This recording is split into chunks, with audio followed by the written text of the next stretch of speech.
So these are things that I did as an anxious attacher that I'm not particularly proud of, but I want to share them anyway. Hi, I'm Amy and welcome back to my channel. A warm welcome if you're new here. I'm a certified attachment style coach and I help anxious attachers break the cycle of avoidant and emotionally unavailable partners so that you can really thrive in your independence and prevent future heartbreak. And in today's video, I'm going to give you a bunch of examples of my own toxic behaviour as an anxious attacher. And this isn't a video to raise anybody's anxieties. It's not to call anybody out or embarrass anybody. It's really just a light-hearted look at the anxious attachment style. And I always say to clients that there is absolutely no judgment because it doesn't matter what you have done. I've probably done it or something similar. So let's get into the video. So when I first got into my relationship with my avoidant ex, yes, I was anxiously attached, but you wouldn't have known it because I actually masked it, or I think I did. I masked it really quite well. And I certainly wasn't showing up authentically. I really was super anxious on the inside, but I just didn't let that show. I didn't voice this anxiety. I didn't let him know what my needs were. That's just a bit of background really. But what I used to do is I used to be glued to my phone, you guys. I used to be checking my phone all the time. I used to be checking whether this person was online or not. If they were online, I'd be thinking, who are they talking to? I was so hyper vigilant, you guys. Anything that said to me that this person was interested in somebody else, it would really make me lose sleep. I mean, I would become hyper focused on it. And even though I would never say anything to him, that is what was going on in the background behind closed doors. And, you know, to be fair to me, it wasn't just my anxiety. I mean, this person would deliberately say things about other women that would feed that anxiety. But again, you know, as part of my attachment style, I didn't end the relationship. I just argued about it and brushed it under the carpet and pretended he hadn't said it. So that was what the relationship dynamics were like. But I spent a lot of time glued to the phone and checking his online presence. Now, aside from YouTube, I'm not really a social media person. So, you know, luckily I'm not a social media person because if I was, I would have been checking on all of those things as well. The second thing that I used to do quite a bit actually towards the beginning of the relationship is testing.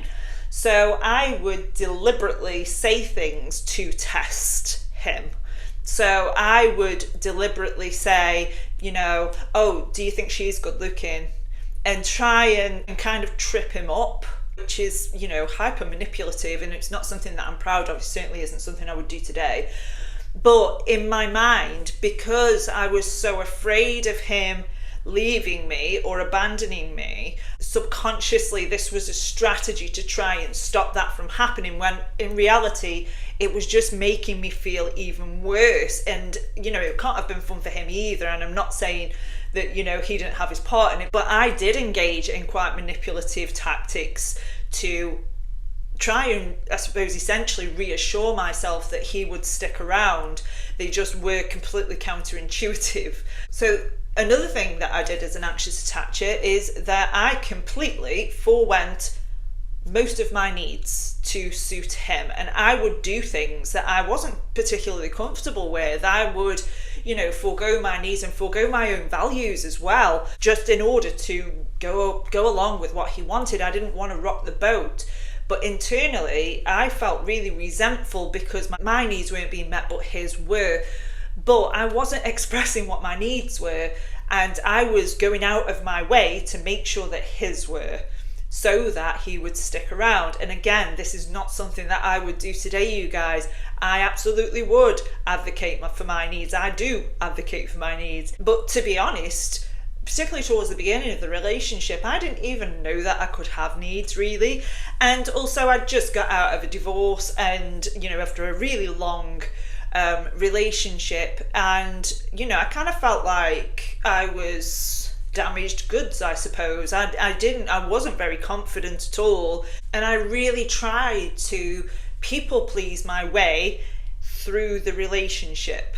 I didn't feel confident enough to have a relationship where I wasn't afraid of that person leaving me. I didn't feel internally, deep down, that I was worthy of a loving, committed relationship. Which is ironic because, you know, I committed to somebody who was frightened of commitment, who wasn't able to give me the deep connection that I was really wanting and craving, because I didn't think I was worthy of it. So I met somebody who matched that. And they always say that water rises to its own level, and that is what happened. He was a direct reflection of my self-worth at that time. I have sent walls and walls of texts, you guys. I have shown up at his house when we had an argument. I'm not saying any of these are recent, but I have done it.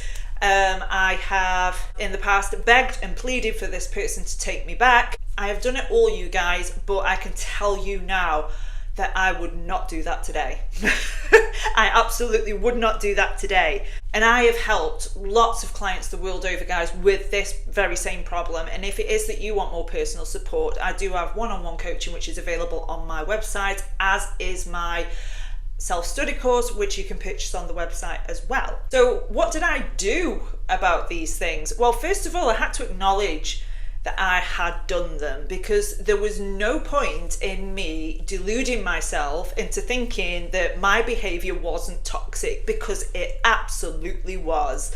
And even though, yes, he absolutely had his part in it, some of my behaviour was totally unacceptable. Some of my behaviour that I exhibited particularly towards the start of the relationship, you know, I was confused as to why he was still with me, because some of it was just ridiculous. That fear just came online, and it was almost like it possessed me, and I was doing all these things that I would never have done. And also, it's worth noting that I've not actually done any of this in previous relationships. That didn't happen in previous relationships.